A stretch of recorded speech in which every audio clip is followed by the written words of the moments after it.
नमस्कार दोस्तों, आपका स्वागत है कृष्णा स्पॉट चैनल में। भगवद गीता का ज्ञान तत्काल संतुष्टि के लिए नहीं, बल्कि आत्मखोज की आजीवन यात्रा के लिए है। लगातार प्रयास और खुले दिल से इसके छंद हमें अत्यधिक सोचने के उथल-पुथल भरे पानी से उबरने और आंतरिक शांति और स्पष्टता की ओर अपना रास्ता खोजने में सक्षम बना सकते हैं। गहरी समझ के लिए क्रमश अध्याय 2 और 6 विशेष रूप से छंद 24 से 34 और 25 से 32 पर ध्यान दें। ये श्लोक मन की प्रकृति, वैराग्य की शक्ति और मानसिक कष्टों से मुक्ति के मार्ग पर प्रकाश डालते हैं। यह हमारी ऊर्जा को आधार बनाता है और उसे मानसिक उलझनों में खो जाने से बचाता है।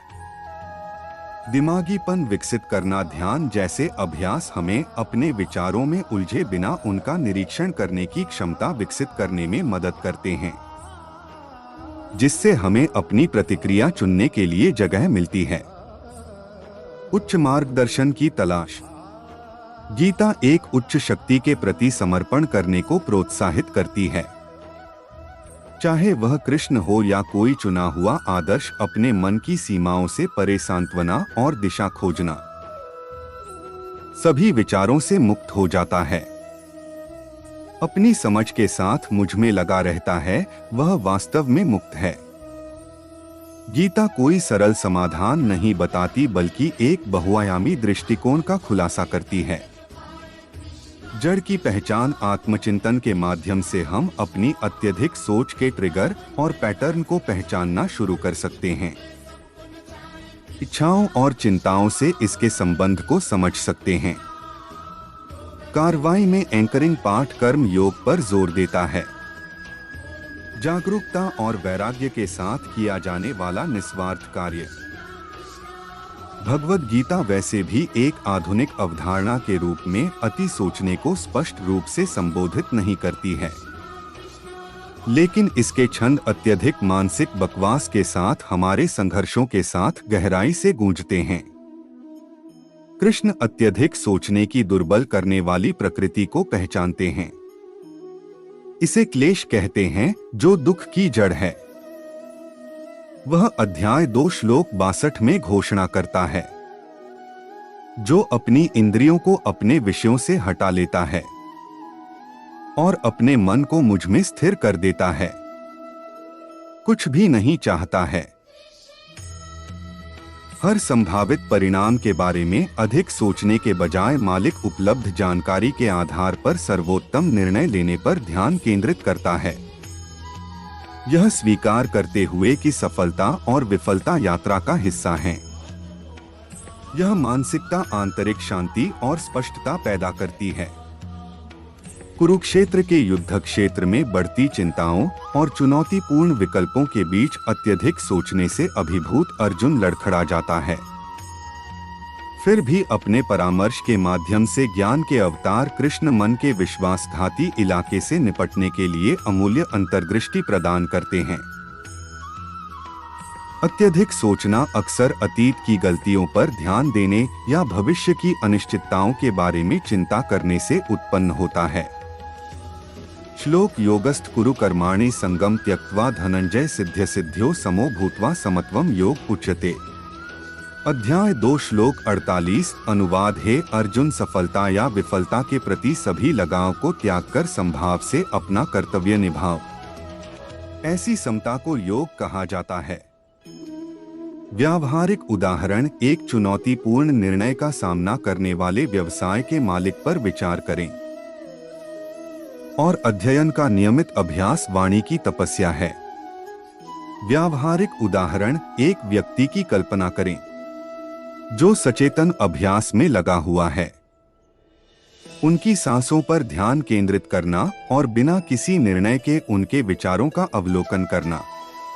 वर्तमान क्षण की जागरूकता विकसित करने से व्यक्ति अत्यधिक सोचना कम कर देता है और मानसिक शांति का अनुभव करता है।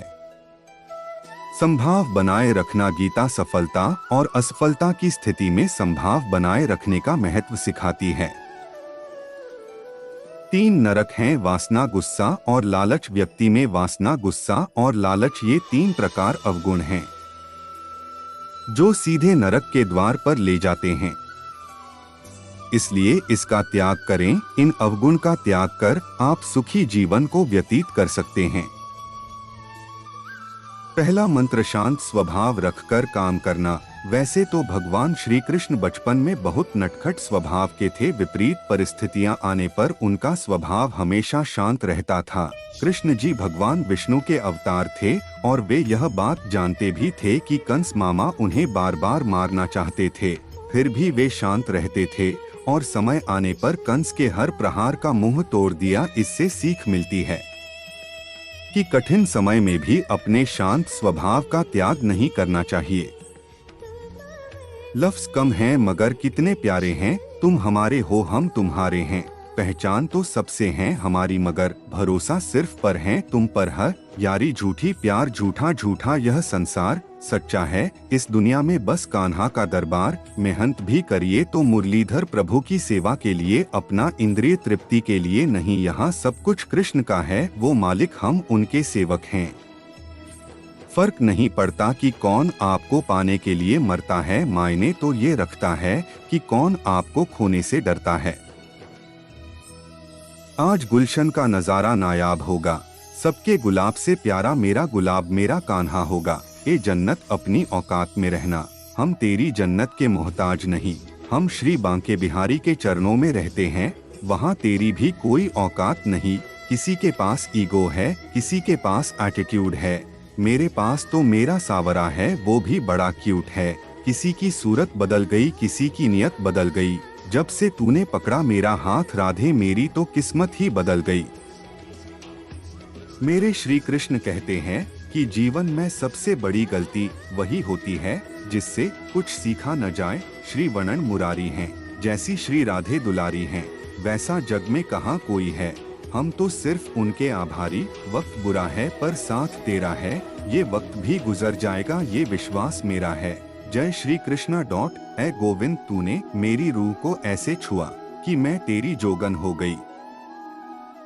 जिस प्रकार एक पेड़ अपनी जड़ों से जुड़ा हुआ खड़ा होता है, उसी प्रकार एहसास के आकाश तक पहुँचते हुए अपने मूल्यों पर दृढ़ रहें। प्रतिकूलता की हवाएं लचीलेपन की जड़ों को आकार देती हैं। अपनी आत्मा को सभी तूफानों का सामना करते हुए अटल रहने दें। आपके कार्यों की गूंज समय के साथ गूंजती है। इतिहास जैसे नदी सागर की ओर बहती है, वैसे ही अपने विचारों को प्रेम के सागर में विलीन होते हुए परमात्मा की ओर बहने दो। की रेत पर अच्छाई के पदचिह्न छोड़ने का चयन करें। विश्वास रखो उस भगवान पे, कभी ज्यादा मांगो नहीं, कम वो कभी देगा नहीं। जिंदगी में आप कितनी बार हारे ये कोई मायने नहीं रखता, क्योंकि आप जीतने के लिए पैदा हुए हैं। भगवान रात को पेड़ पर सो रहे पक्षियों को भी नीचे नहीं गिरने देता, तो सोचो वो परमात्मा तुम्हें कैसे बेसहारा छोड़ सकता है। दुनिया के तानों से कभी नाराज मत होना। अनजान लोग तो हीरे को भी कांच समझ लेते हैं। कोई अगर तुम्हारा साथ ना भी दे तो उदास मत होना, क्योंकि भगवान से बड़ा कोई हमसफर नहीं होता। परिणाम के प्रति मोह त्यागने से छात्र अधिक सोचना कम कर देता है और बेहतर प्रदर्शन करता है। माइंडफुलनेस और वर्तमान क्षण जागरूकता। गीता माइंडफुलनेस के अभ्यास और पल में पूरी तरह से मौजूद रहने पर जोर देती है। अत्यधिक सोचना अक्सर अतीत के पछतावे पर ध्यान देने या भविष्य के बारे में चिंता करने से उत्पन्न होता है।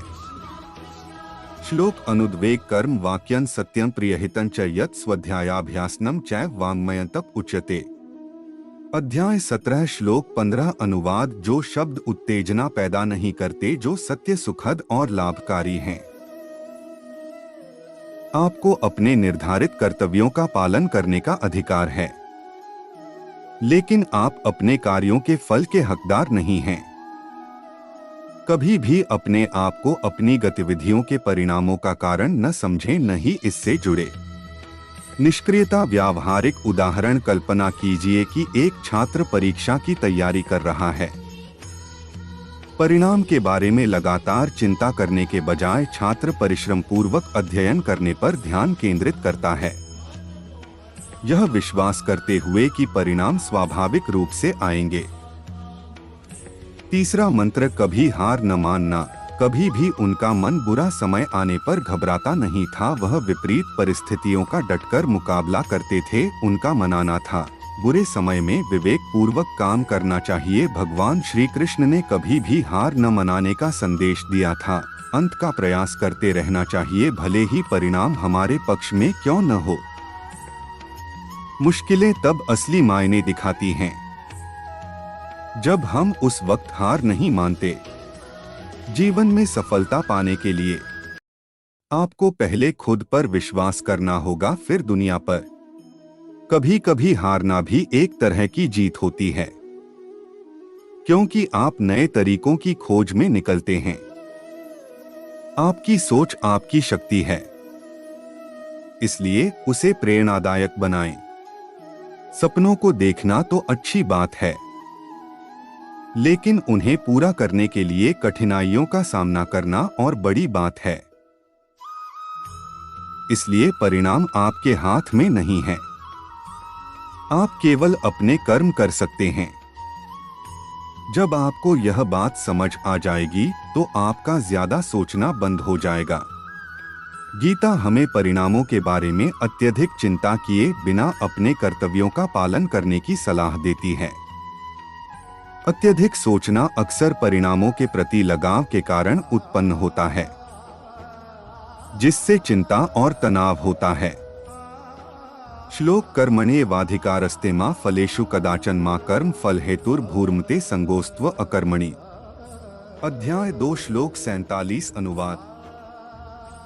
जिंदगी में किसी से अपनी तुलना मत करो, जैसे चांद और सूरज की तुलना किसी से नहीं की जा सकती, क्योंकि यह अपने समय पर ही चमकते हैं। हमेशा आप इतने छोटे बनिए कि हर व्यक्ति आपके साथ बैठ सके, और आप इतने बड़े बनिए कि आप जब उठे तो कोई बैठा न रहे। याद रखना, यदि किसी काम को करने में डर लगे तो यह संकेत है कि आपका काम वाकई में बहादुरी से भरा हुआ है। अपने पैरों पर चलकर कुछ बनने की ठान लेना किसी के पैरों में गिरकर कामयाबी पाने से बेहतर है। धर्मयुद्ध में कोई भी व्यक्ति निष्पक्ष नहीं रह सकता है। धर्म युद्ध में जो व्यक्ति धर्म के साथ नहीं खड़ा है, इसका अर्थ है वह अधर्म का साथ दे रहा है, वह अधर्म के साथ खड़ा है। अगर कोई मनुष्य हमारे साथ बुरा कर रहा है तो उसे करने दो, यह उसका कर्म है और समय उसके कर्म का फल उसे जरूर देगा। लेकिन हमें कभी भी किसी के साथ बुरा नहीं करना चाहिए, क्योंकि यही हमारा धर्म है। मेहनत इतनी खामोशी से करो कि सफलता शोर मचा दे। ईंट का जवाब पत्थर से देने वाला इंसान समझदार नहीं होता। समझदार इंसान वो होता है जो फेंकी हुई ईंट से आशियां बना लेता है। याद रखना, वही लोग कमाल करते हैं जिससे हमें कोई उम्मीद नहीं होती। फिर से जीत सकता है मैदान में हारा हुआ इंसान, लेकिन मन से हारा हुआ इंसान कभी नहीं जीत सकता। जो आपकी पीठ पीछे बात करते हैं उन पर ध्यान मत दीजिए। इसका सीधा सा अर्थ है आप उनसे 2 कदम आगे हैं। सच्चाई की लौ अंधेरी छाया से भी अधिक तेज जलती है।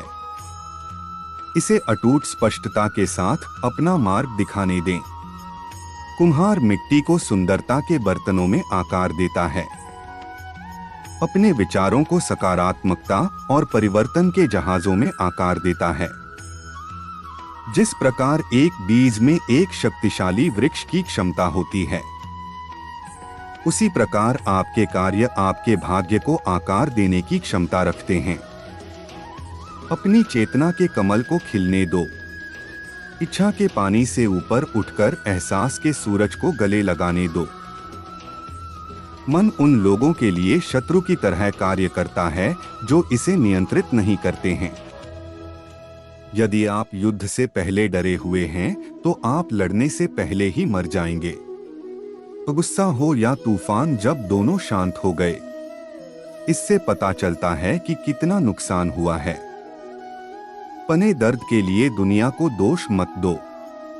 मन को समझाओ कि मन का परिवर्तन ही तुम्हारे दुखों का अंत है। परिस्थिति से भागे नहीं बल्कि डटकर उसका सामना करें। गुस्सा हो या तूफान, जब दोनों शांत हो गए, इससे पता चलता है कि कितना नुकसान हुआ है। जिस तरह से सूखी पड़ी लकड़ी के साथ मिली होने पर गीली लकड़ी भी आग से जल जाती है, ठीक वैसे ही गलत लोगों के साथ अपना संबंध बनाने से सज्जन लोग भी एक न एक दिन दुख जरूर भोगते हैं। सिर्फ मन ही वो होता है जो किसी को भी आपका दोस्त और दुश्मन बना सकता है।